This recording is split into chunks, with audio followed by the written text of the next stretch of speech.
মাননীয় প্রধানমন্ত্রী জনাব তারেক রহমানের পক্ষে মাননীয় স্বরাষ্ট্রমন্ত্রী জনাব সালাউদ্দিন আহমদকে বৈদেশিক অনুদান স্বেচ্ছাসেবামূলক কার্যক্রম রেগুলেশন সংশোধন বিল 2026 উত্থাপনের অনুমতি প্রার্থনার জন্য আহ্বান জানাচ্ছি।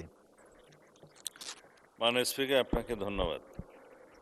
মাননীয় প্রধানমন্ত্রী জনাব তারেক রহমানের পক্ষে আমি সালাউদ্দিন আহমদ, মন্ত্রী স্বরাষ্ট্র মন্ত্রণালয়,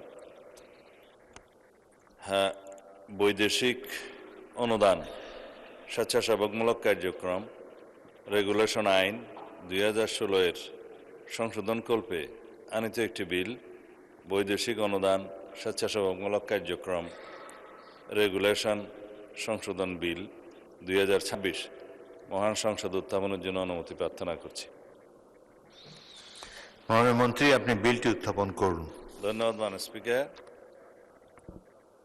মাননীয় প্রধানমন্ত্রী জনাব তারেক রহমানের পক্ষে আমি সালাউদ্দিন আহমদ, মন্ত্রী স্বরাষ্ট্র মন্ত্রণালয়, প্রস্তাব করছি যে বৈদেশিক অনুদান স্বেচ্ছাসেবামূলক কার্যক্রম রেগুলেশন আইন 2016 এর সংশোধনকল্পে আনিত বিলটি, বৈদেশিক অনুদান স্বেচ্ছাসেবামূলক কার্যক্রম রেগুলেশন সংশোধন বিল 2026 মহান সংসদে উত্থাপন করিলাম।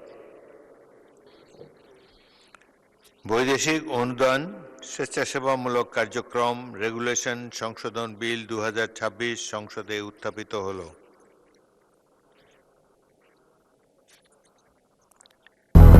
দুইশোর বেশি সার্ভিস ও ফিচারে লেনদেনের সব বিকাশ অ্যাপে সম্ভব। আমি এখন মাননীয় প্রধানমন্ত্রী তারেক রহমানের পক্ষ থেকে মাননীয় স্বরাষ্ট্রমন্ত্রী সালাউদ্দিন আহমদকে সংসদে উত্থাপিত আকারে বৈদেশিক অনুদান স্বেচ্ছাসেবামূলক কার্যক্রম রেগুলেশন সংশোধন বিল 2026 অবিলম্বে বিবেচনার প্রস্তাব উত্থাপনের জন্য আহ্বান জানাচ্ছি। ধন্যবাদ মাননীয় স্পিকার।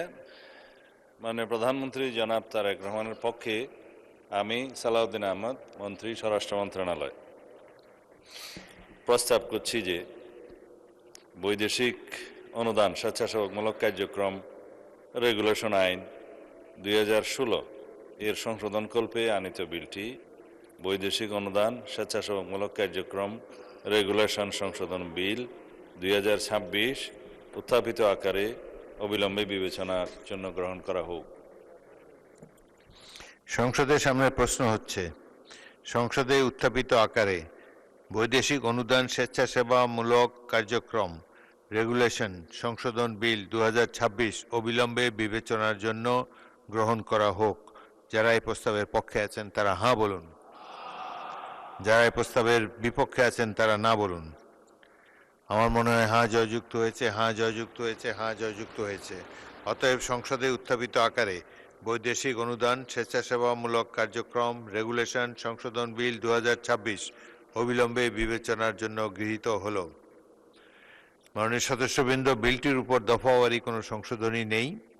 আমি এখন বিলের দফাগুলো সংসদের সামনে পেশ করছি।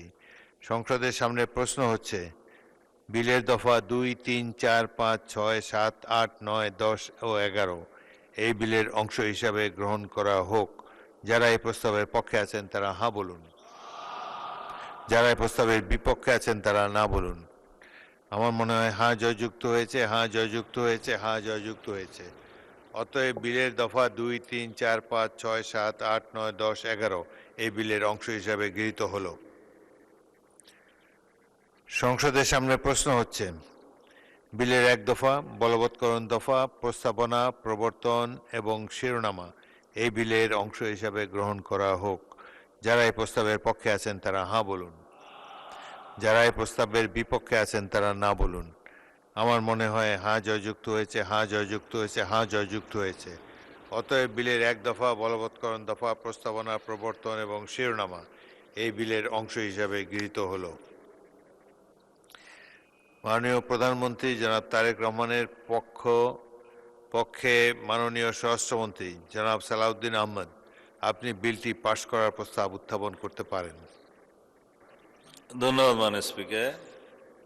মাননীয় প্রধানমন্ত্রী জনাব তারেক রহমানের পক্ষে আমি সালাউদ্দিন আহমদ, মন্ত্রী স্বরাষ্ট্র মন্ত্রণালয়, প্রস্তাব করছি যে বৈদেশিক অনুদান স্বেচ্ছাসেবকমূলক কার্যক্রম রেগুলেশন আইন 2016 এর সংশোধন কল্পে আনিত বিলটি বৈদেশিক অনুদান স্বেচ্ছাসেবকমূলক কার্যক্রম রেগুলেশন সংশোধন বিল 2026 মহান সংসদে উত্থাপিত আকারে পাশ করা হোক। সংসদের সামনে প্রশ্ন হচ্ছে, সংসদে উত্থাপিত আকারে বৈদেশিক অনুদান স্বেচ্ছাসেবামূলক কার্যক্রম রেগুলেশন সংশোধন বিল 2026 পাশ করা হোক। যারা এই প্রস্তাবের পক্ষে আছেন তারা হ্যাঁ বলুন, যারা এই প্রস্তাবের বিপক্ষে আছেন তারা না বলুন। আমার মনে হয় হ্যাঁ জয়যুক্ত হয়েছে, হ্যাঁ জয়যুক্ত হয়েছে, হ্যাঁ জয়যুক্ত হয়েছে। অতএব সংসদে উত্থাপিত আকারে বৈদেশিক অনুদান স্বেচ্ছাসেবামূলক কার্যক্রম রেগুলেশন সংশোধন বিল 2026 সর্বসম্মতিক্রমে পাশ হলো।